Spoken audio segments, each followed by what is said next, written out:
Hello, this is Alex Lundry, Vice President and Director of Research at the polling firm Target Point Consulting.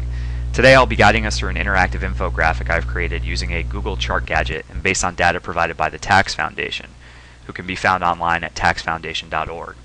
Now, every year the Tax Foundation calculates what they call Tax Freedom Day, the day at which the nation as a whole has earned enough money to pay off all of its tax obligations at the federal, state, and local level. I like to think of this as the day at which the country begins to earn money for itself rather than for the government. Now, this year, Tax Freedom Day arrives on April 13th, 103 days into 2009. So this begs the question, how does this relate to previous Tax Freedom Days? Is it earlier? Is it later? Well, fortunately, the Tax Foundation has calculated this date all the way back to the beginning of the 20th century, and they've provided all of this data to the public on their website.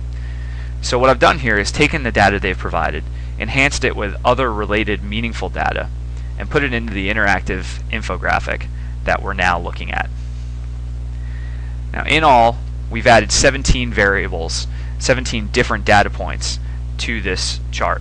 And you can use these different data points to visualize the data in very different ways, ranging from the key data for Tax Freedom Day to GDP to the party of the sitting president and a host of others.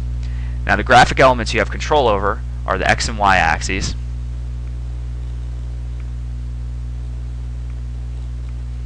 and then the size of the bubble and the color of the bubble.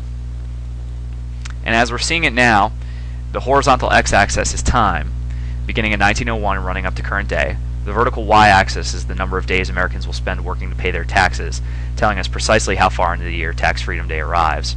The color indicates the party of the sitting president, where blue means a Democratic president and green means a Republican one.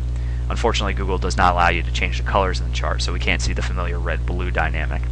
And then the size of the bubble currently represents total federal spending in nominal dollars.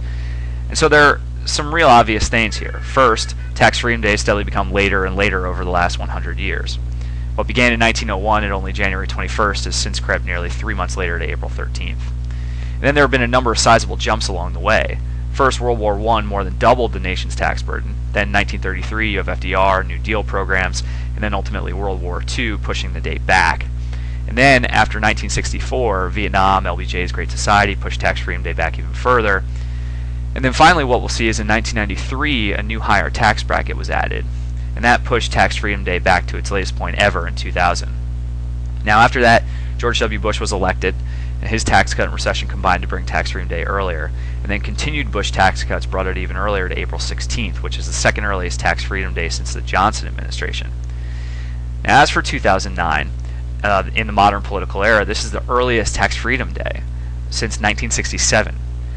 And we can actually take a look at this modern political era, zoom in on it, and get a sense of how it relates. In 2009, the early date is really a function of both good news and bad news. The good news, well, a stimulus package with large temporary tax cuts for 2009 and 2010. And the bad news, of course, is a recession, which has reduced overall income levels and therefore tax collections. So let's zoom back out.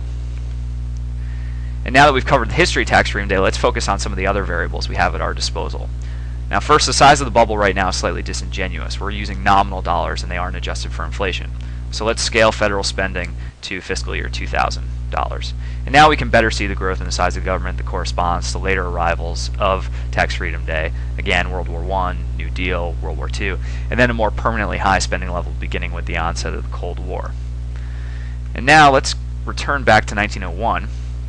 And the one thing Tax Freedom Day does not take into account are budget deficits. So what we can do is adjust the chart so that the size of the bubble reflects the current year's surplus or deficit.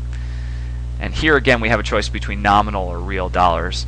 Let's go ahead and use real inflation adjusted dollars, 2000.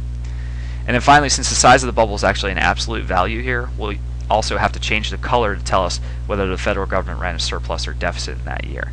And that is the budget variable. And let's animate this and see what we get.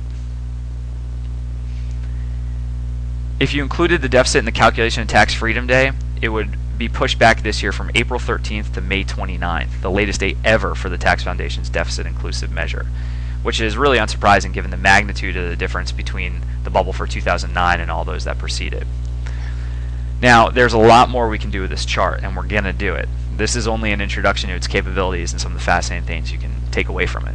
I'm going to continue playing with the data, and as I do, I'll be providing video updates of what I've been able to find. So in the meantime, I encourage you to play around with the graphic yourself and see what interesting things you can discover. And of course, I'd love to hear about it. If you're on Twitter, you can find me at Alex Lundry, and be sure to use the Tax Freedom Day hashtags, #TFD. Until then, this is Alex Lundry, Target Point Consulting, wishing you a happy Tax Freedom Day.